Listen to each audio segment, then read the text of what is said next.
So this is just a recording with my sweet friend being sort of our meditative focal point. But this is just a little bit of time that you're tuning in for some readings. A lot of you often comment on how much you like the readings, the poems that come after class.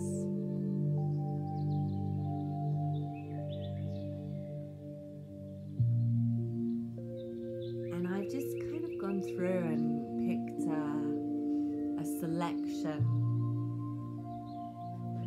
that I've often had feedback on.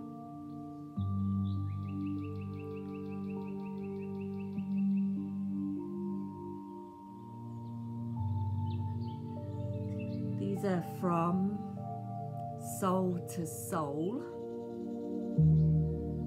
It's poems, prayers and stories to end a yoga class.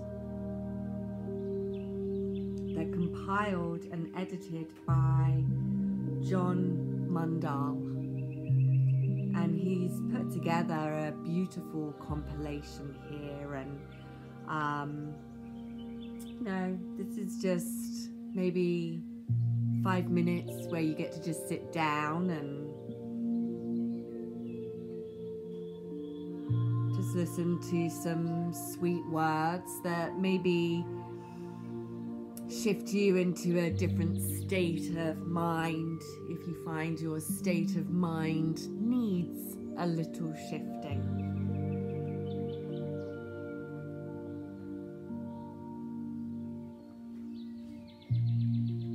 So this first one is called The Sun Never Says by Hafiz. Even after all this time, the sun never says to the earth, "You owe me." Look what happens with a love like that. It lights up the whole sky.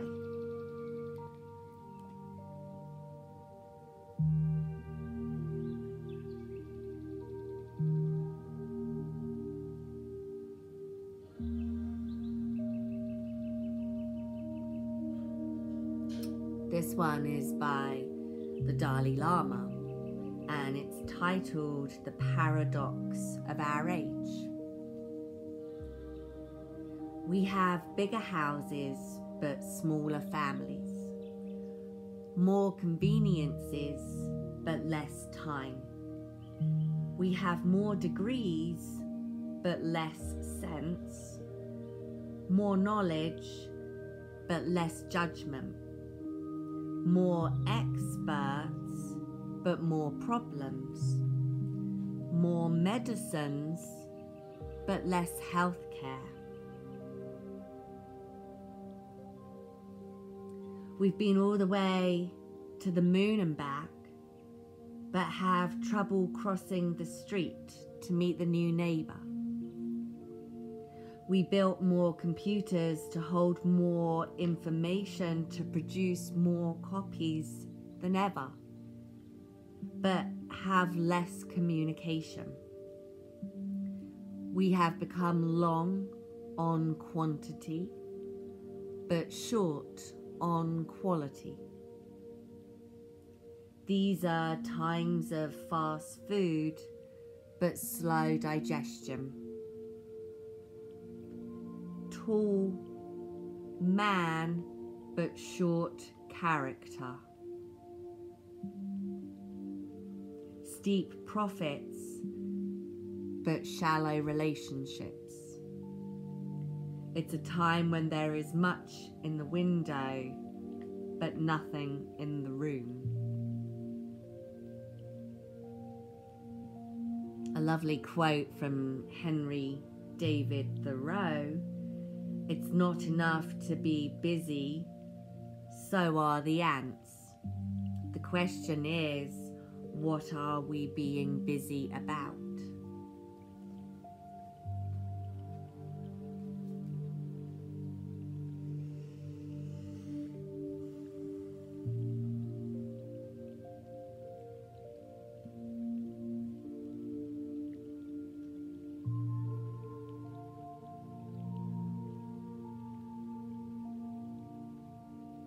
Life isn't about waiting for the storm to pass. It's about learning to dance in the rain. Vivian Green.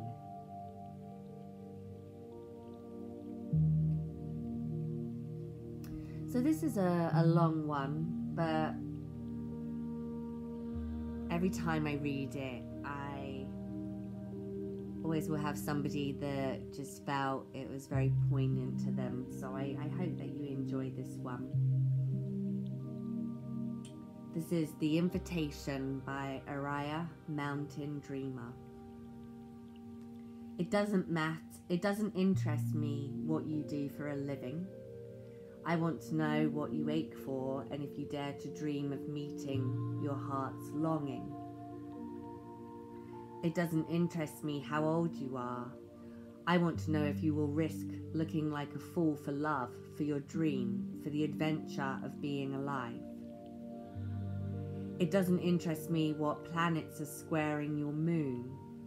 I want to know if you have touched the center of your own sorrow, if you have been opened by life's betrayals, or have become shriveled and closed from fear of further pain.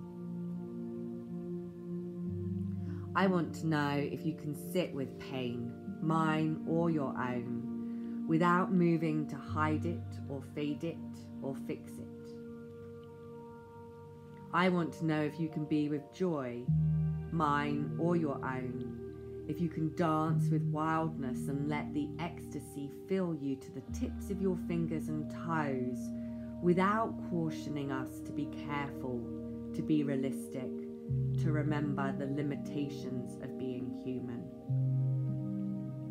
It doesn't interest me if the story you are telling me is true.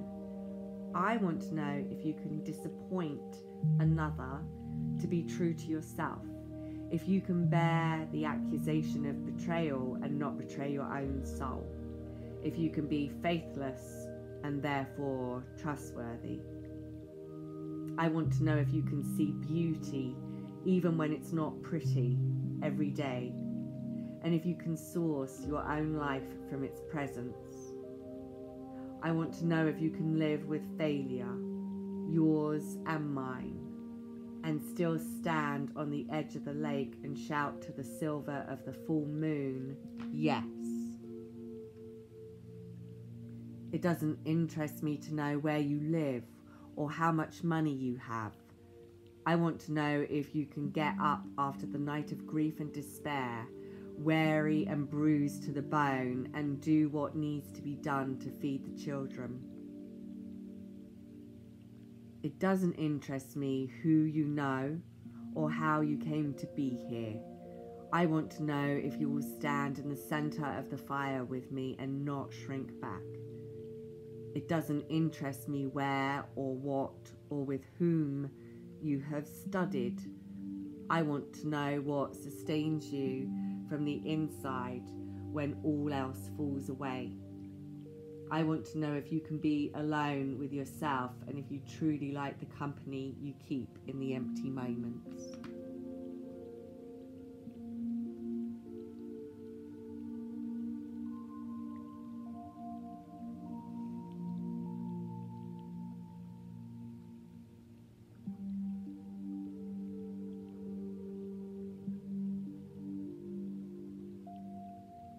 This is called The Super Bowl Yogi by John Mundell. When I first started yoga, there was a man who came to my class. He seldom spoke, but he wasn't unkind. We would exchange smiles and set up our yoga mats next to each other. We were the only men in class. I was learning the postures, so I liked to watch him. He was older than me, but limber and strong, and moved with grace, full of joy, from one posture to the next, never straining, his breath soft and easy, drawn out in a natural way, smooth and long, in beautiful rhythm with his body. He kept his eyes closed, and there was a smile of love on his face from someplace deep inside him that I wanted to discover for myself. So one cold winter day, I broke the silence between us. "Charlie," I asked, "did you watch the Super Bowl?" 27-23 Pittsburgh, he said. "Big Ben had quite a day." That was all he said. Then he casually walked out the door into the frigid Minnesota winter with no jacket, no hat, and no gloves. Phew, I thought. I don't have to give up football.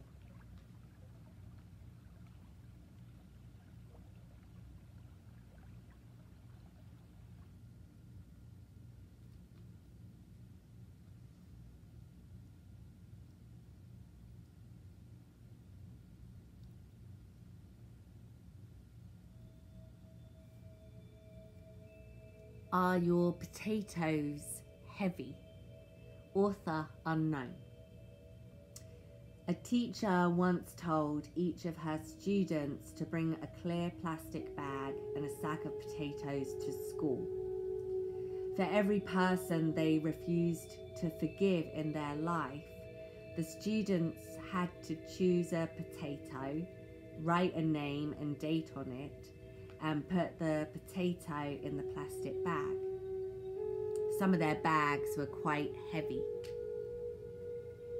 Then they were told to carry this bag with them everywhere for 1 week, putting it beside their bed at night, on the car seat when driving, next to their desk at school. The hassle of lugging this around with them made it clear what a weight they were carrying spiritually, and how they had to pay attention all the time so they wouldn't leave the bag in embarrassing places. Naturally, the condition of the potatoes deteriorated to a nasty, smelly slime. This is a great metaphor for the price we pay for holding on to our pain and heavy negativity. Too often, we think of forgiveness as a gift to the other person, and yet it is clearly a gift for ourselves.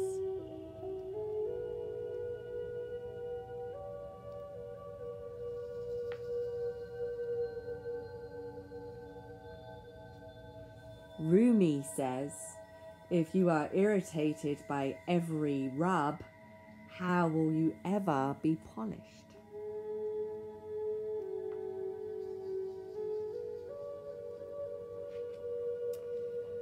So you can't dedicate a yoga book, some time on your yoga mat without connecting to the beautiful words of Dana Folds. I am already. One flow of energy and breath connects the full depth and breadth of consciousness. There is nowhere to go but here, no time but now, no why or how or maybe. Just this knowing, simple and complete, that I am already what I thought I had to seek.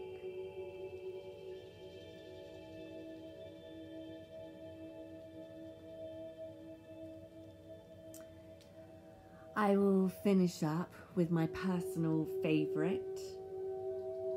Hopefully this one lands a brilliant smile, maybe even a little giggle on your lips, in your heart. Thank you for listening. This is titled So Far Today, and again the author is unknown. Dear Lord, so far today I've done all right. I haven't gossiped, haven't lost my temper, haven't been greedy, grumpy, nasty, selfish, or overindulgent. And I'm very thankful for that. But in a few minutes, God, I'm going to get out of bed. And from then on, I'm going to need a lot more help.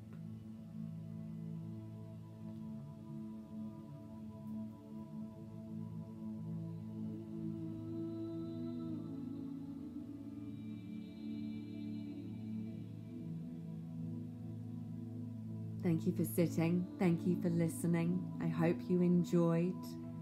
Much love.